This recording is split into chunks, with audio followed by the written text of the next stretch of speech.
Today's lesson is about Samuel Morris and his amazing encounter with God.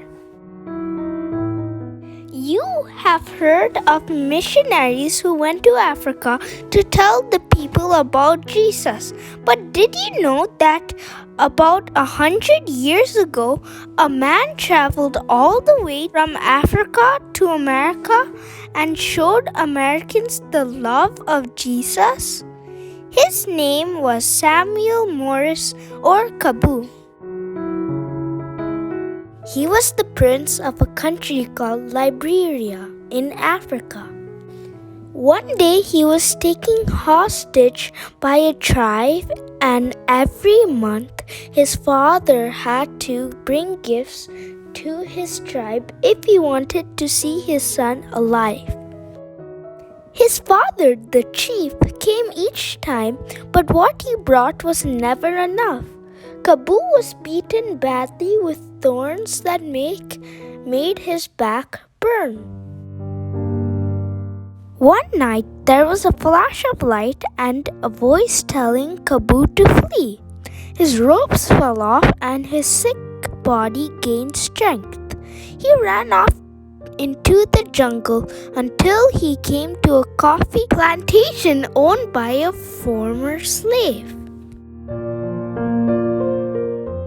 The young worker at the farm was very different. He would kneel on the floor and pray to his God. He invited Kaboo to go to church with him. Kaboo then accepted Jesus and realized that it was Jesus who saved him from the captors. Jesus was the light who guided him through the jungle and to his new home. He wanted to know more about Jesus. Kaboo was later named as Samuel Morris. One of the missionaries there told Samuel about a man in New York called Stephen Merritt. Samuel Morris decided to travel to America to meet this missionary. Samuel Morris walked to the shore and prayed that there would be a boat that would take him to America. Although the captain of a ship refused to take Samuel, later on 2 of his crew members ran away, leaving the captain short-handed. So he accepted Samuel on board, taking him for an unemployed sailor. The sailors on board treated Samuel very badly.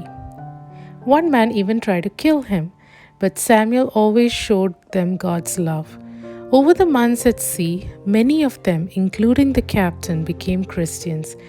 A ship once so filled with hatred and drunkenness became a vessel of love and unity in Christ. When Samuel arrived in New York City, he met Stephen Merritt and helped with the homeless mission. Stephen asked Samuel to go to Taylor University in Indiana.